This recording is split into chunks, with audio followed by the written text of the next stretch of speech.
La sagesse veut que l'on connaisse son ennemi afin de savoir comment le combattre. Or, notre ennemi c'est le diable. Lors de la création de l'univers par Dieu, Lucifer était l'ange chargé de la louange et de l'adoration de Dieu. Dieu se nourrissant particulièrement de ces deux éléments, louange et adoration, Lucifer occupait par voie de conséquence une place privilégiée au ciel. Cependant, il a commencé à nourrir de la jalousie envers Dieu. Il a pensé avoir mis au jour tous ses secrets et pouvoir occuper sa place. Il a alors dressé le tiers des anges du ciel contre Dieu mais, malheureusement pour lui, l'archange Michel et d'autres anges le combattirent et le précipitèrent hors du troisième ciel dans lequel siège Dieu, d'où le côté informe de la terre dont parle la Bible dans le livre de la Genèse, 1, 2. La terre était informe car Lucifer venait d'en être précipité avec les anges qui l'avaient suivi dans cette révolte. De Lucifer, il est alors devenu le diable. Nonobstant, il a pu installer son quartier général au deuxième ciel puisque le premier est celui que nos yeux humains peuvent voir, et c'est de là qu'il manipule ces anges qui, eux, sont devenus des démons, de même que les âmes humaines des personnes qui n'ont pas encore reconnu Jésus-Christ comme leur Seigneur et leur Sauveur personnel. Ce sont ces humains, manipulés par le diable et ses démons, qui deviennent souvent fois des sorciers. La première chose que fait le sorcier dans votre vie consiste à vous retirer tout votre éclat. Il commence par se nourrir de votre beauté, jusqu'au point de poser un masque mystique sur votre visage. À partir de ce moment-là, votre fraîcheur disparaît. Vous commencez à revêtir une apparence très âgée, ainsi qu'une laideur spirituelle qui jaillit de votre âme pour se montrer au dehors. Le diable œuvre également au moyen d'un phénomène, celui des rapports sexuels occultes, de nuit, qui se traduisent dans une étrange réalité. Pendant que vous dormez, vous rêvez que vous êtes en train de vous livrer à des ébats sexuels avec un homme ou une femme. Au fur et à mesure que cet acte se répétera, c'est que vous êtes marié à un mari ou une femme spirituelle démoniaque, et tout ceci, dans le but de vous enlaidir, de vous maintenir dans le célibat ou alors de mettre en péril votre mariage. Par les mêmes subterfuges, les sorciers se retrouvent en outre au point de départ de nombreux cas de stérilité et de problèmes gynécologiques, kystes, fibromes, etc. Vous ouvrez la porte au diable par le péché et, plus précisément, la jalousie, les rivalités, la convoitise, les méchancetés et le sexe. Revenons-en au sexe, par exemple, chers frères et sœurs. Sachez que le diable aime à opérer dans ce domaine. Chaque fois que vous avez des rapports sexuels avec quelqu'un, s'il est possédé par de mauvais esprits, il les introduira en vous à l'occasion de cette copulation. La Bible ne dit-elle pas que l'homme quittera son père et sa mère pour aller s'attacher à la femme afin que les deux ne forment qu'une seule et même chair?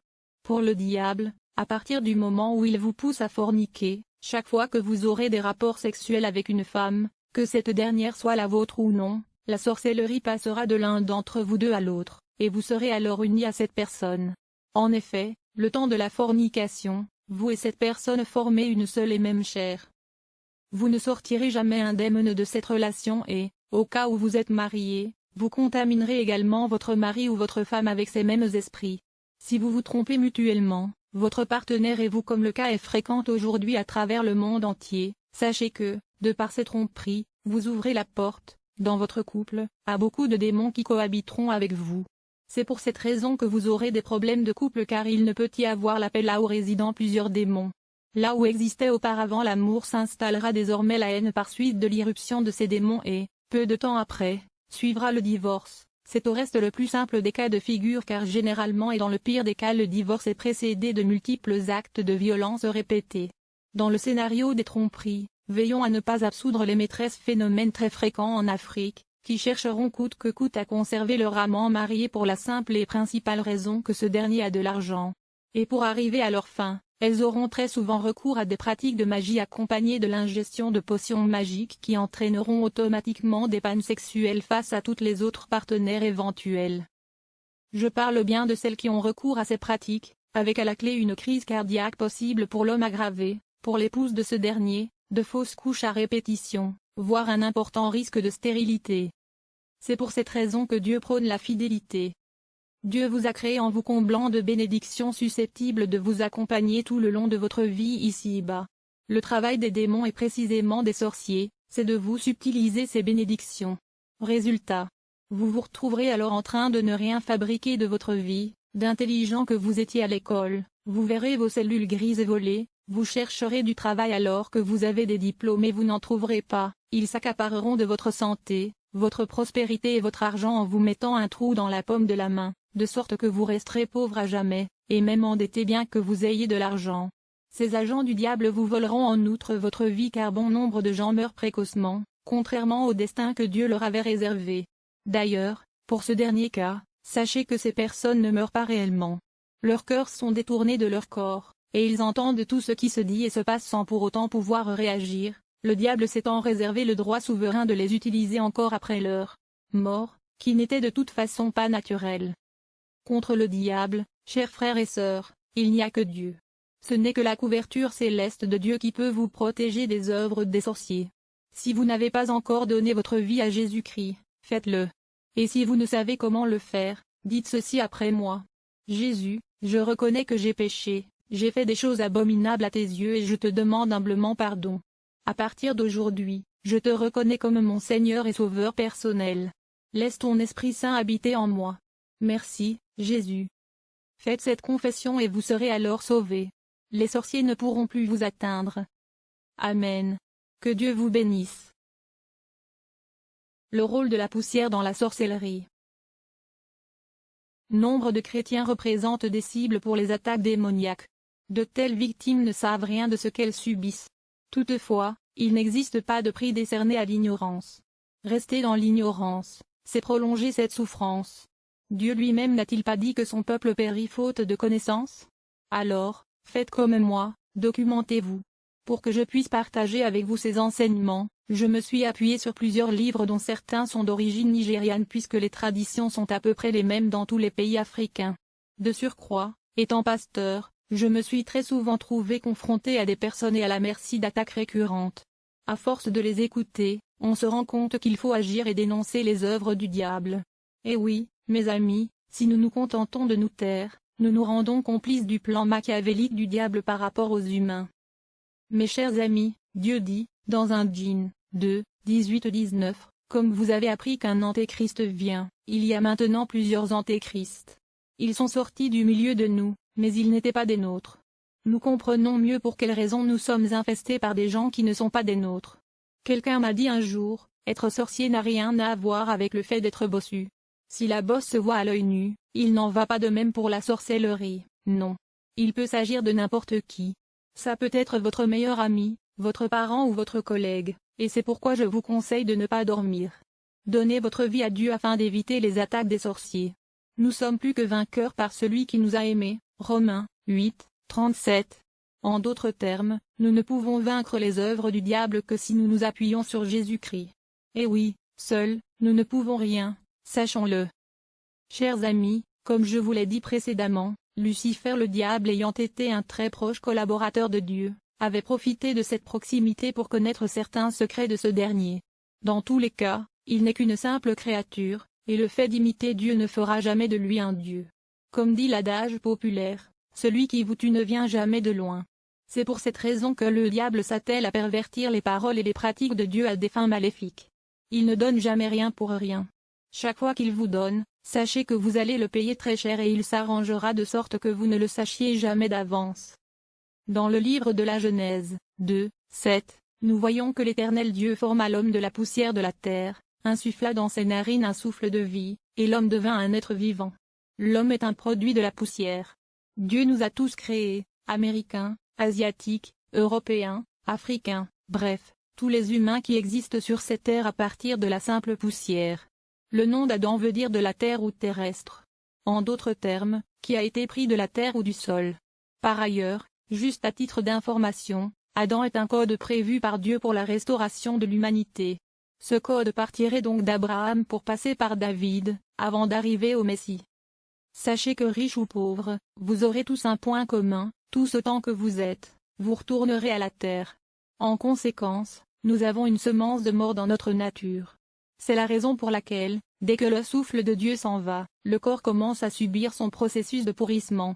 C'est le souffle de Dieu qui nous garde en vie et, du coup, une fois qu'il est retiré, nous passons d'être vivants que nous étions à la poussière de la terre. Dieu a dit au serpent, toujours dans le livre de la Genèse, 3, 14, « Puisque tu as fait cela, tu seras maudit entre tout le bétail et tous les animaux des champs, tu marcheras sur ton ventre et tu mangeras de la poussière tous les jours de ta vie. » Par cette déclaration au serpent, Dieu fait allusion au spirituel et non au physique. Autrement dit, lorsqu'un homme opère sous l'ancienne malédiction d'Adam, il devient une nourriture pour le diable, qui est ici représenté par le serpent. Si vous ne vous convertissez pas, vous marcherez sur une terre maudite, celle qui devait produire des épines et des ronces, ce qui veut dire que, malgré un apparent bien-être, la vie sur terre ne sera pas de tout repos pour vous.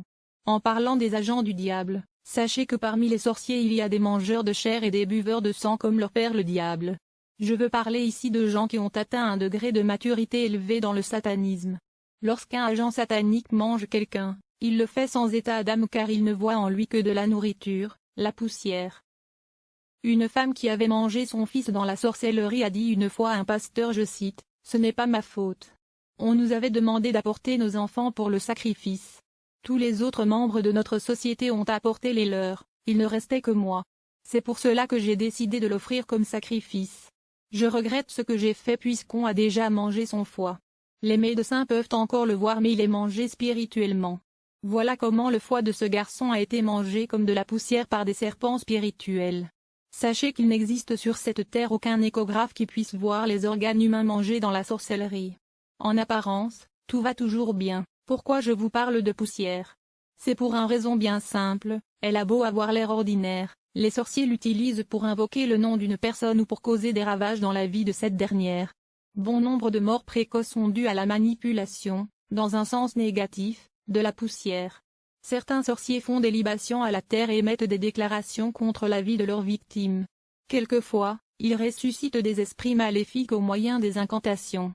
Ils parlent à la terre contre la vie de leurs victimes et causent la mort de plusieurs personnes. Ils parlent à la terre, et elle leur obéit.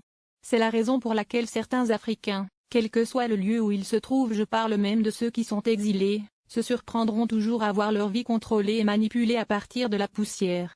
Il suffira aux sorciers de leur village de proférer des incantations sur cette terre pour les faire revenir dans leur pays. C'est pareil pour ceux qui vivent en ville. À un certain moment, ils ressentiront le besoin d'aller dans leur village et ce ne sera pas pour leur bien. En tant que chrétiens, nous devons être capables de retourner l'arme de l'ennemi contre lui.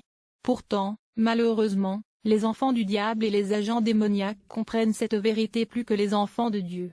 La Bible déclare dans Luc 16, 8, « Les enfants de ce siècle sont plus prudents à l'égard de leurs semblables que ne le sont les enfants de la lumière. » L'enterrement du placenta, par exemple, a permis aux sorciers de contracter des alliances avec la poussière.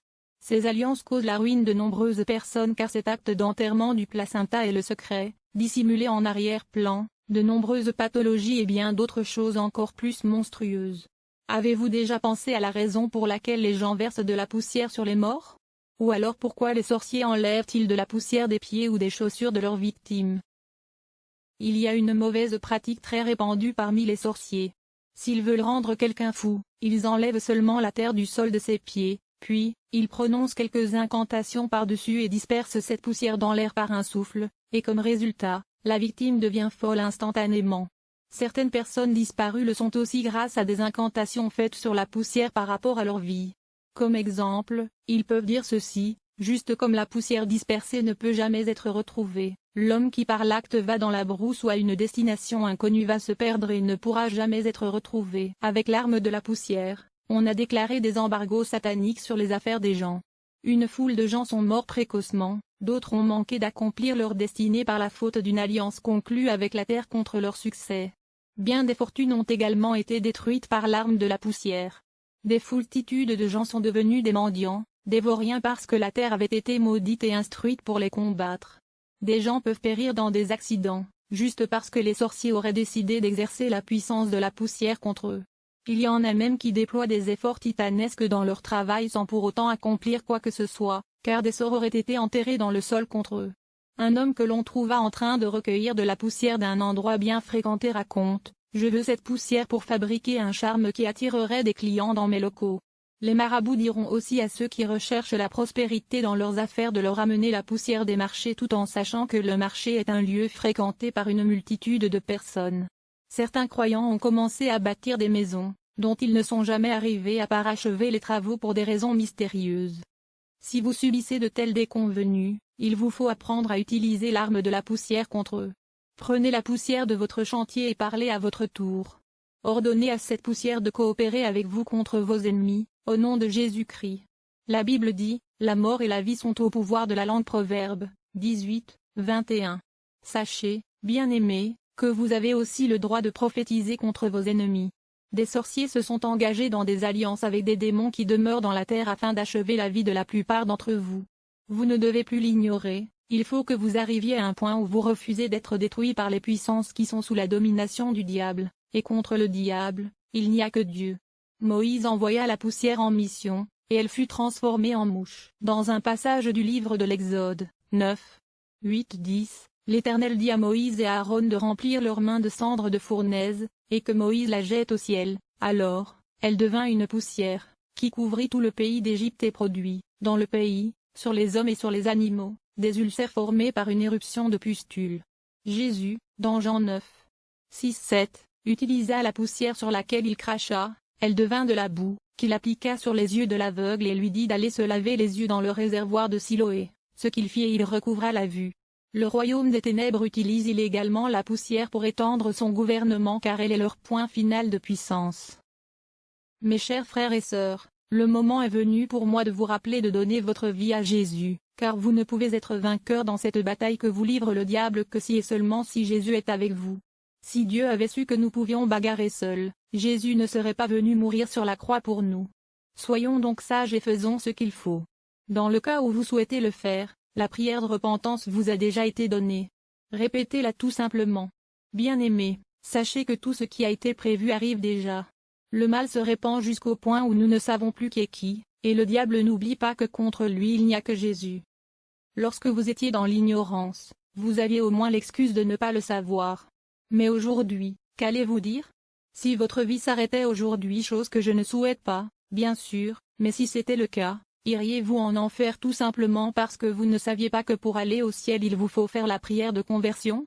Sachez, bien-aimés, que, au moment même où vous aurez fait cette prière, non seulement vous aurez fait ce qui est juste, mais le diable ne pourra plus vous manipuler comme il le faisait.